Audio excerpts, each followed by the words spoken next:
Hey guys, welcome to another episode of Who You're Up Against. Tonight we're gonna have a heavy hitter at 154 pounds named Dalton Bumgardener come on, and he is going to be facing Kevin Palco, left-handed, at Tennessee State's in Pigeon Forge, Tennessee, on August 6th. So either be there or tune in. You don't want to miss it.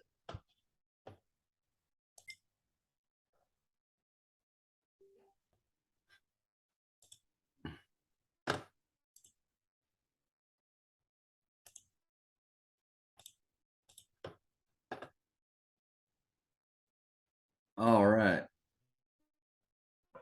You're looking pretty good, Dalton. Can you hear me? Yeah, I can hear you now. All right, good deal. Yeah, it's a little bit fuzzy every time, but anyways, little fuzzy, you know what I mean? First time getting on with somebody, but looks like we got it figured out. So if you're ready, I'll go ahead and just start firing off with some questions. Yeah, that's fine. All right. And so we'll start out with just your name, where you're from, what weight class you compete at, and how long you been arm wrestling. Dalton Bumgardener. I'm from Jacksboro, Tennessee. I compete in the 154 and the 176 class. Been arm wrestling 6.5 years, something like that. Wow. And so how old are you? 22. 22. So you started, oh wow, you were arm wrestling I guess at 16 years old or 17 years old? Yeah, my first tournament when I was 15, and I competed in class, so I didn't really count that. Okay. And broke my arm first match. No. Which arm? All right. You're right. You're pretty much your funny bone. They had to put a screw in it. Wow. Wasn't that? But I came back the August of the same year and competed in another like teams class. I did that, just left though, and then the following, I think it was maybe December of that year, I did my first novice. Oh, really? All right. So was your arm break, would you say that one of your first times ever arm wrestling on a table or one of your first competitions? That was my first time on an arm wrestling table.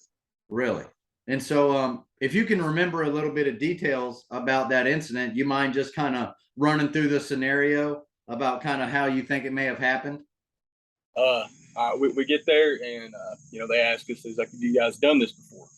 It's like, "Nah, no, not. I've arm wrestled at school on the launch tables, pretty good, you know." And he's like, "We can show you stuff to keep you safe," and we was like, "I know, no, we know what we're doing," and all that stuff. And then they call me up for my first match, and I hit straight over, and then my arm just goes right back to center. And I pinned him, and they went to touch my shoulder to call the pin, and then it goes back to center.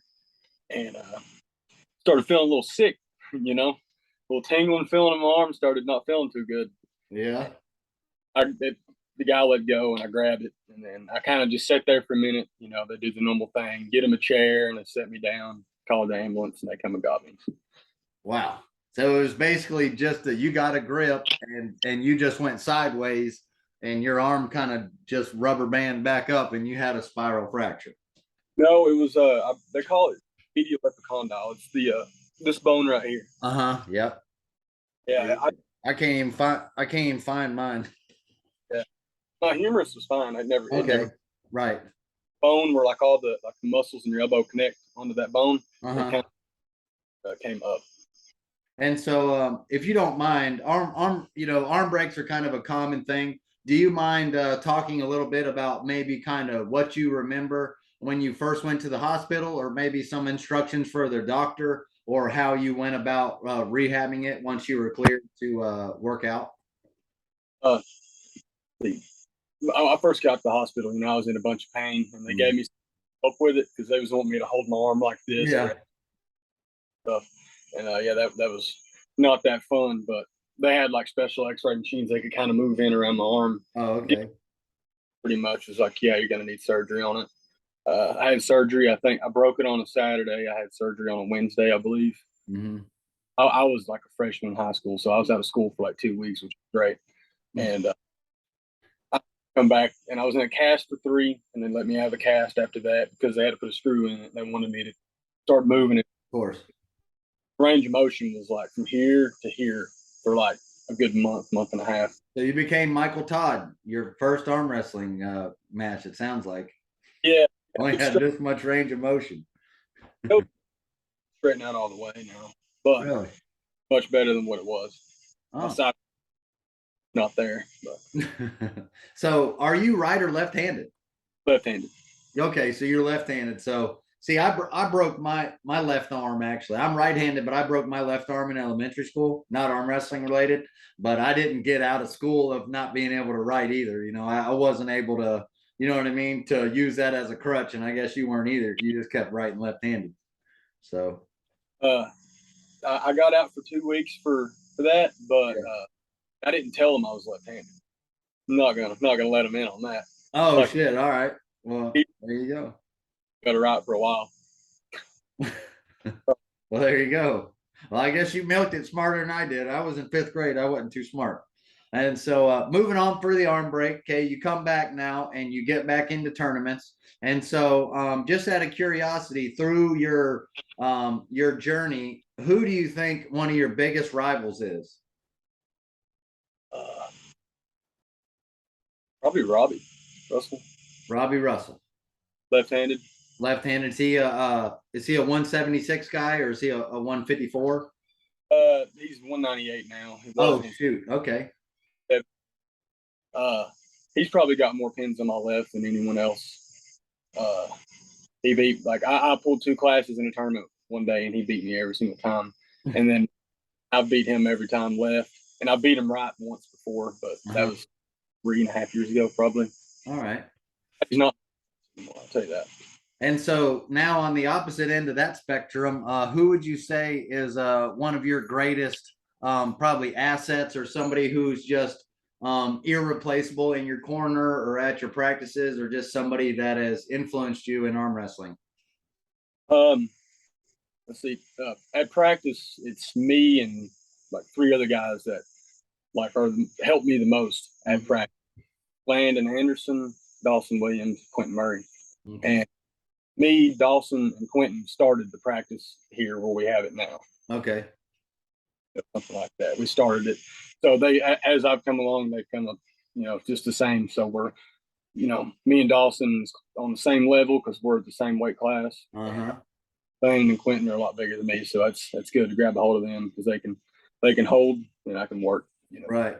Yeah, that's kind of cool. After you've been arm wrestling with a team for a while, you kind of realize that the tide kind of rises all ships. That everybody's kind of getting better together. Some faster than others, but generally everybody's getting better. If you haven't seen a teammate in 3 months, but he's been going to practices, when you see him again, he'll be better in different ways, or used to have a weak hand. Now now it's better, or vice versa. Yeah. Landon, he just turned 17. He's got a super match at Tennessee State and he's been arm wrestling 3 years and he can already just hold me wherever he wants. Really? Yeah. We have a 15-year-old on our team. His name is, wow, now I'm going to forget his name. His name's Levi Radtowski. And it's very strange for only being 15 years old. He's extremely strong. Like he beats me. Yeah. He top roll or hook me. Doesn't matter. I can hang with him sometimes in a top roll, but hook, it's just nasty.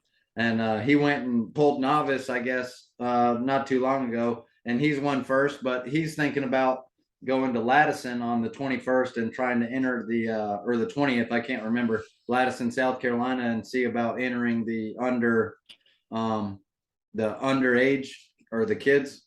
I'm not sure if it's a teenage class or what, but he said he's really strong though. He beats a majority of he's in the upper class of our practice, and he just came right in at 15 and is just strong as crap. I don't get it, but 17 and he's already the best guy at practice left. Is he? Wow. What's his weight? 220. Okay, yeah, that's what Levi weighs, 235.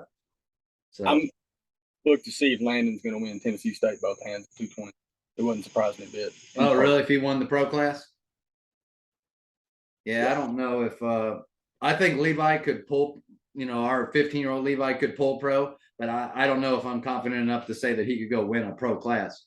but he's still extremely, extremely talented for his age. And so, yeah, I'll be excited to see where that goes. And they stick with it, I keep doing it. Mm-hmm. And so, out of curiosity, um, what day is your table practice? Do you guys have a set day that it normally falls on, or do you guys just communicate throughout the week? Every Sunday at either 4 or 5 p.m. Okay.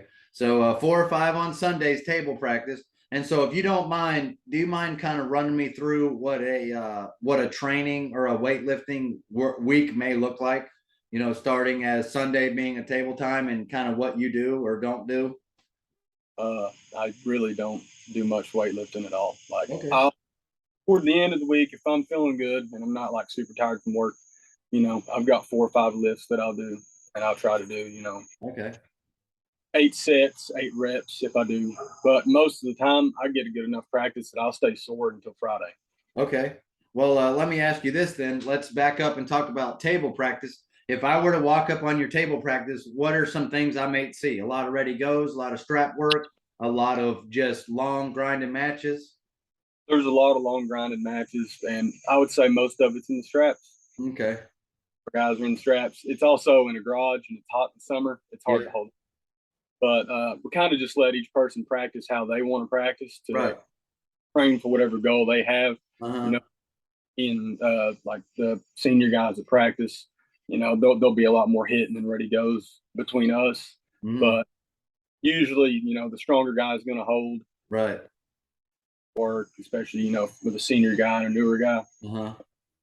People's maybe first month of practice, I try to keep an eye on them and try Right. to keep some arm wrestle on other newer guys just to make sure they're going to be safe and everything Yeah, like that. of course, that makes a ton of sense. You just got done giving us a big spiel on how you broke your arm. So Yeah. yeah, it makes total sense that when a new guy comes up, you're not gonna just be ignorant, like, oh yeah, try to win. You're gonna be like, hey, stay in between your shoulders, watch face your arm, don't push, pull, all that kind of stuff. Yeah. And Out of the way.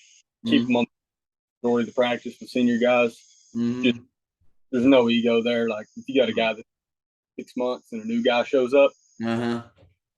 you know, wanting to whoop on him a little bit just because he's still new. But, Nah. Yeah, I but like I like that attitude. A little bit of the thing I've picked up is some of the newer guys, they have a hard time sticking with arm wrestling. And so to me, the last thing I want to do is hurt their arm where they're really sore. I try to let them beat me several times in different ways and just try to coach their form a little, but I don't want to like destroy their ego where they're like, "Oh, arm wrestling's not for me." I would rather get kind of addicted to the gains or to the wins or something, so I'm the opposite. If anything, I'm gonna like just let them get a lot of wins, and I don't know how that should be. I don't like it if somebody just like stonewalls me in the center and they're just kind of like go. It kind of aggravates me. But I, if you're going with a newer guy, you need to let him have the hand position. yeah, Let him.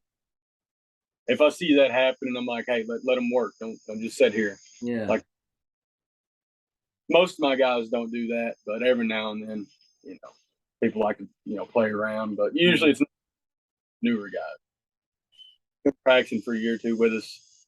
You know, not whatever, but everybody's friends practice. It's not like a big deal if that happens. uh huh. And I And like so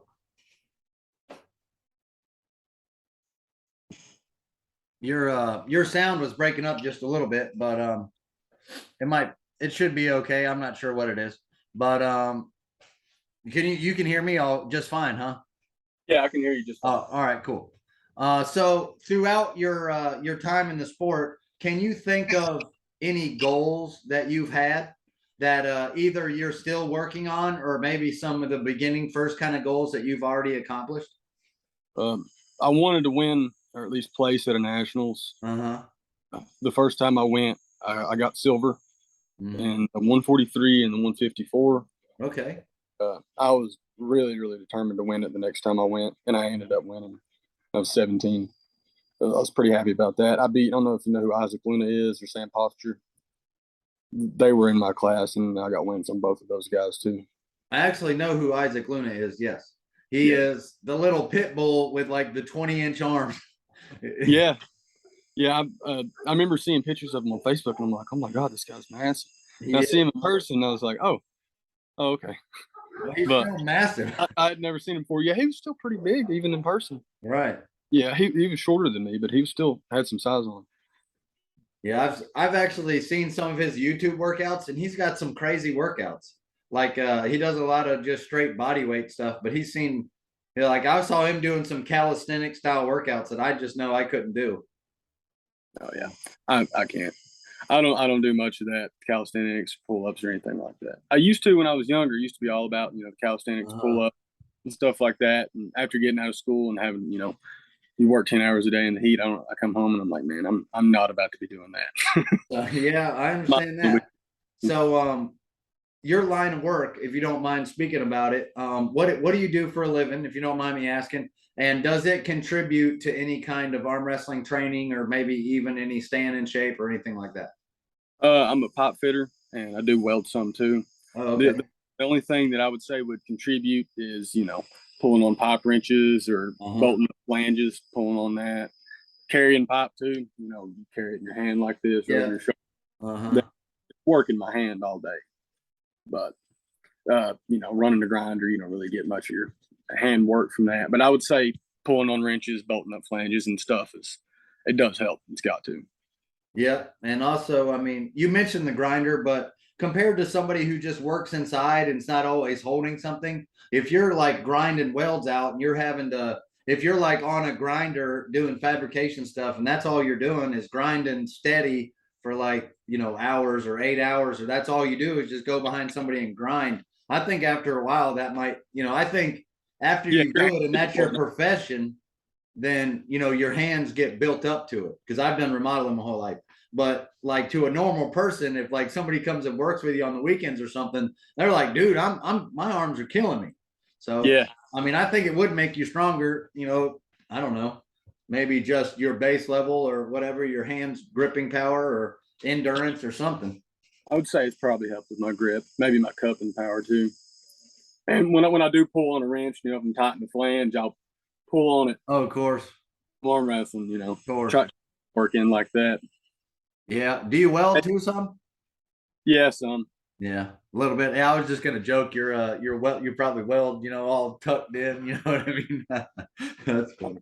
Squeeze the stinger really hard. Yeah, there you go. Just to get a pump in my hand. Yeah, that's funny. And so, out of curiosity, what is your stance, or do you have any experience with any PEDs or steroids? I don't have any experience with it because I'm 22 and Okay. I don't Yeah. think I've had enough to even need to try anything. Mhm. But I know that I've went against people that's done it, and I've had people. I don't really care. You don't care? That's No. I don't. I'm not going to be upset if somebody taking something beats me because he's probably already working harder than me anyways. Yeah. And if he beats me and he's spending all this time in the gym, training, and he needs that to recover because of the volume of work he's doing, Uh-huh. how am I going to get mad if I lose? Yeah. Well, it's just, I mean, it's nothing against aimed at you or anything or any acquisition. It's just a set question I try to ask everybody because it's a little bit of a controversial thing. Some people feel very strongly about it.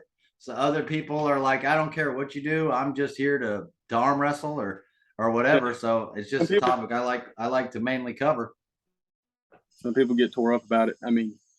I just don't train enough that I train every week at practice, but it's like a 4-hour practice and I'm on the table a lot, like a whole lot. And there's 20 guys there. So, I get plenty of work like that. So Absolutely. Well, I mean, every interview I've ever seen John Berzink say is he just says table time, table time, table time. So if you think I'm going to sit here and pass any judgment about what you're doing, I mean, shit, I'm just simply gathering information. I feel like in the multitude of counselors, there's wisdom. So I feel like the more people I talk to that are successful and ranked and still getting better year by year, then the more just overall knowledge that's going to be gathered. So that's where I'm at. There's no wrong answer. I'm just simply getting to know arm wrestlers, and that's all it is. absolutely, I agree. And I used to practice twice a week, and I have noticed that I'm not 16, and I don't recover like I did. Yeah. Could be work too, but yeah, I can only do it once a week now.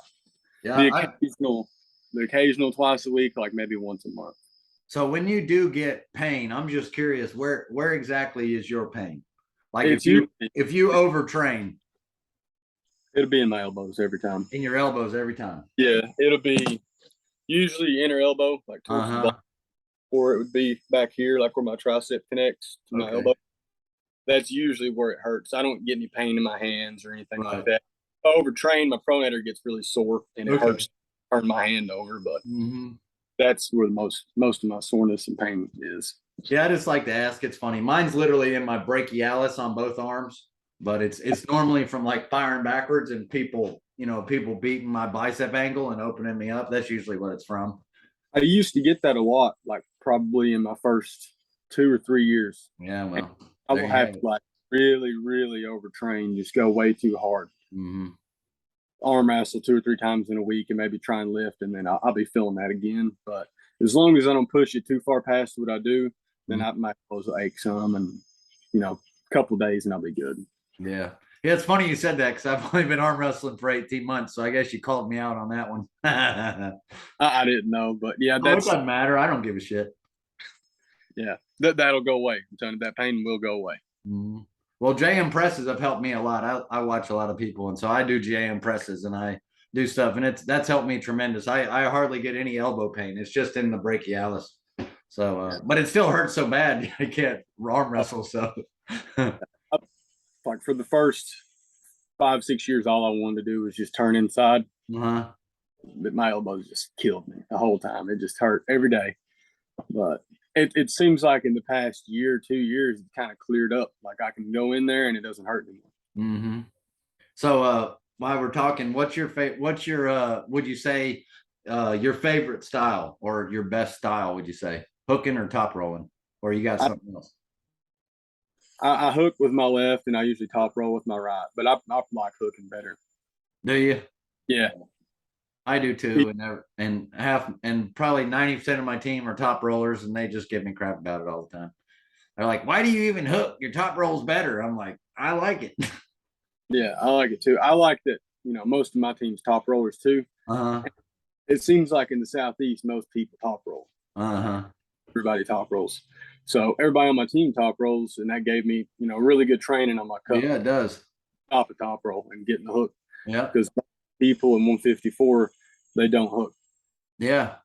Who I got to pull in like 3 days, he hooks. So yeah, that's the next thing I was going to bring up is do you have a message for Kevin Palco, who you're pulling left-handed? I think I've already gave like a little bit of a spiel before you came on, I believe, but I'm not even sure if it's on this recording. So you're pulling in Tennessee, in Pigeon Forge, Tennessee on August 6th.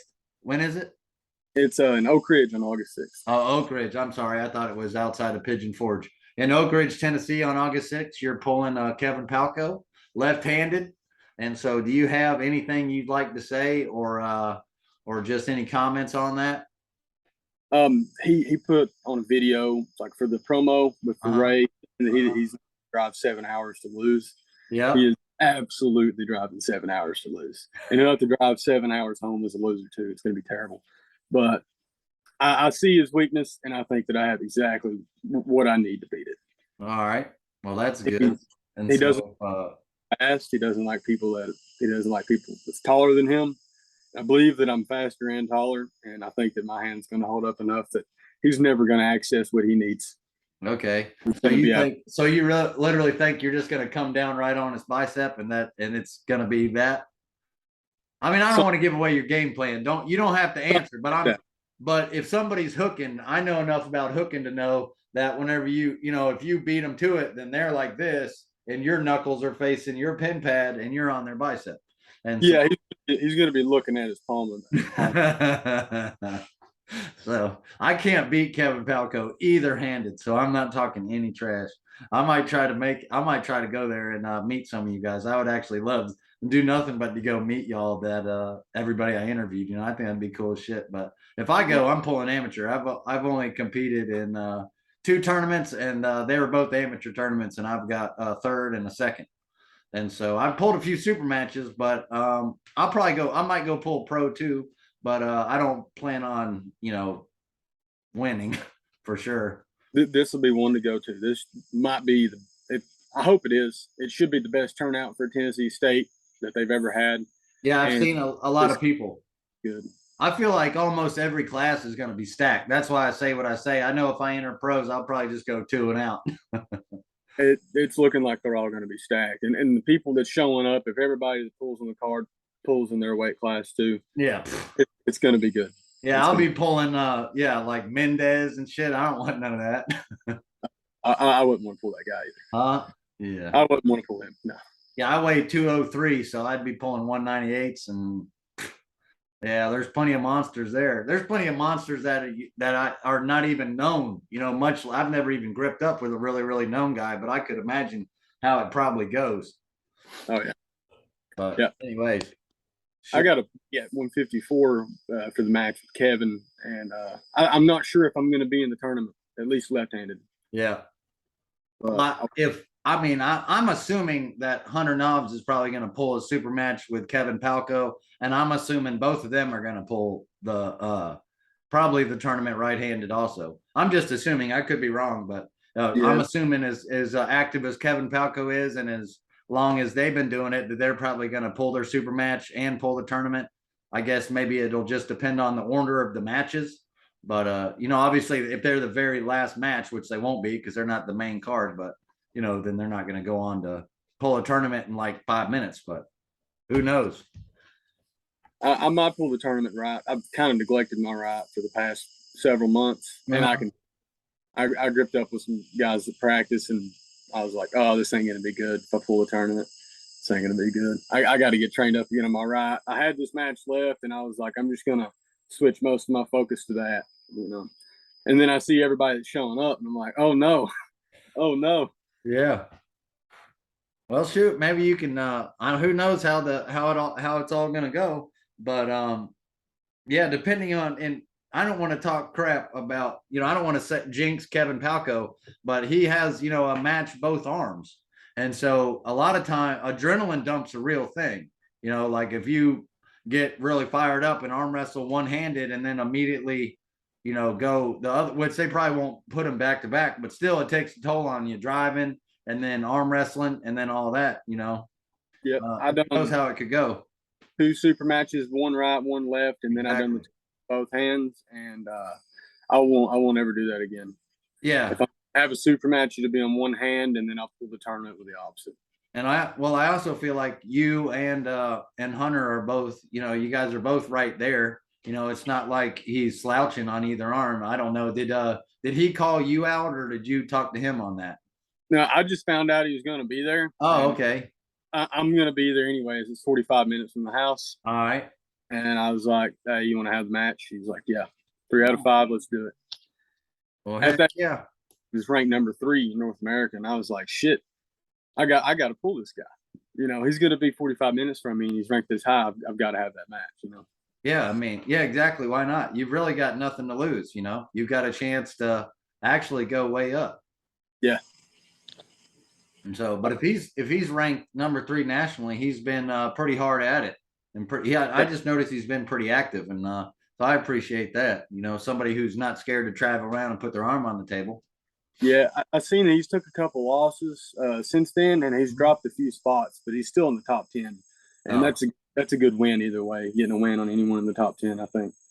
Yep, and plus, I mean, yeah.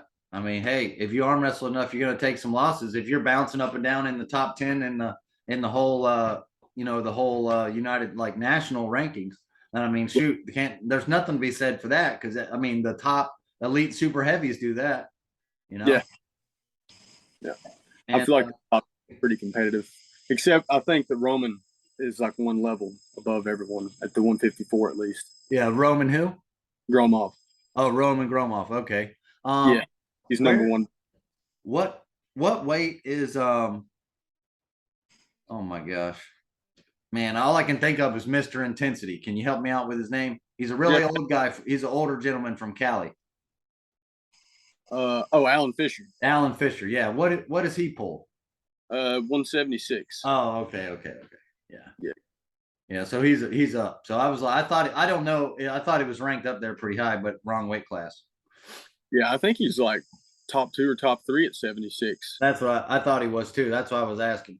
Um, but either way, yeah, it's so I think it's so awesome seeing those older guys like that, and Oh, somehow they're still making 176, and they're still, most people like when they get older, they do the Habib Nurmagomedov thing where they put on, they go up to 200 pounds and all that stuff. But man, he's I guess it's hard work to eat that good and and stay that low. yeah. Well, there was a video. I don't know who put it out that was pretty recent that he just did, and he was showing his diet and all that. He's Oh, still really? I didn't see that. super. Yeah, he showed like some of his training and then his diet and all that. And somebody put out a video like a day in the life of a professional arm wrestler. And yeah, he still eats like real, like from the video, he eats super healthy and trains a bunch. Yeah. He trains. Yeah, I wish that I had that kind of like a drive to not eat cheeseburgers and sit on my ass on the couch sometimes.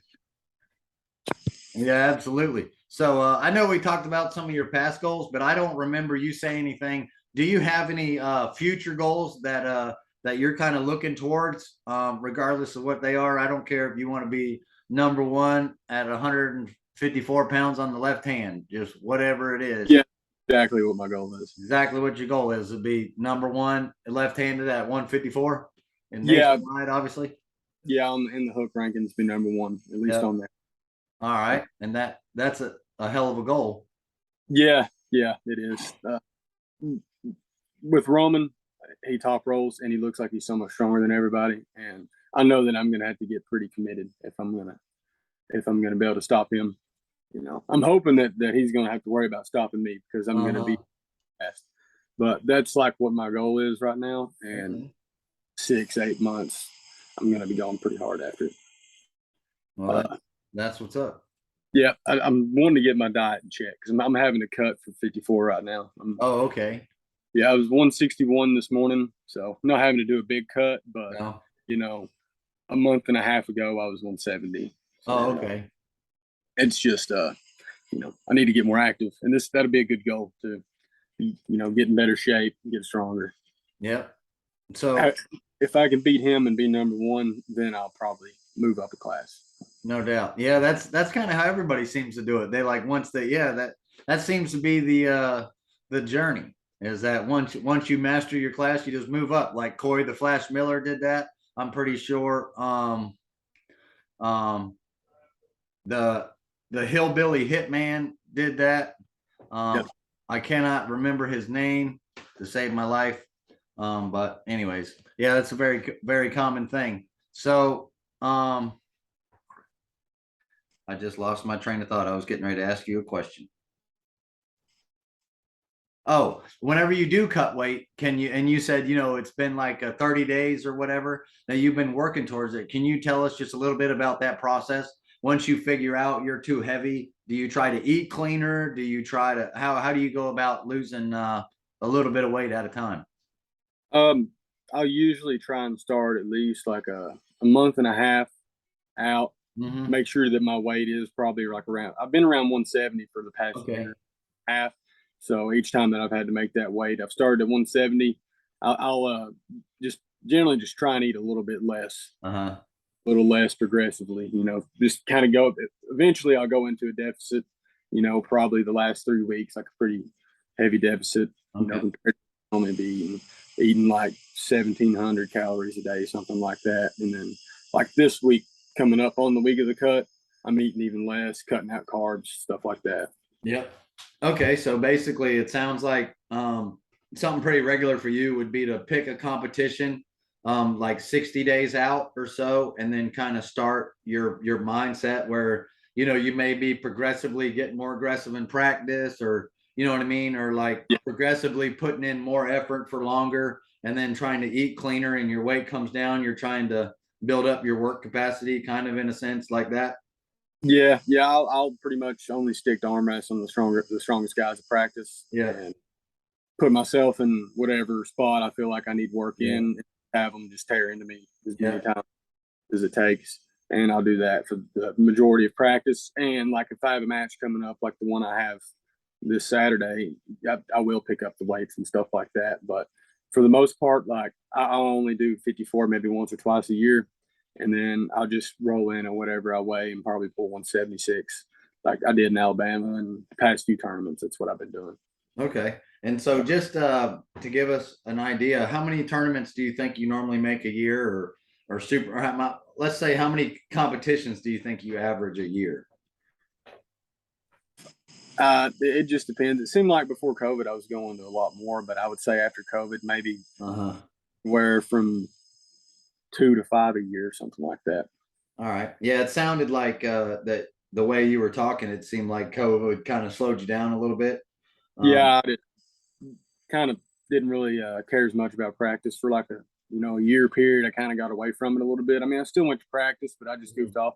I didn't really pull that much and didn't really hit the weights or go to much tournaments. But here in the last year, I've really kind of buckled down and been wanting to get stronger and compete more. Well, that's what it's about. It's about the slow climb or the process. Yeah. But Zoom normally only allots like a 40-minute interview, and so we're down to about 2 minutes. But I felt like we had a pretty good talk. Yeah. I appreciate you being willing to come on. Do you have anything else you'd like to say, or anything that's on your mind? I'll see you Saturday, Kevin. It's going to be bad. It's going to be real bad. I can't wait. I can't wait. You can't wait. So you're fired up, and oh yeah, and you're gonna hit like hell on go. Yeah, I'm just going to hit as hard as I can. Hope for the best. Well, that's what's up. Hey man, I enjoyed your talk. I'm glad after a few tries we were able to get on. And yeah. I guess I'm gonna let you go here. And do you have a YouTube channel or anything like that?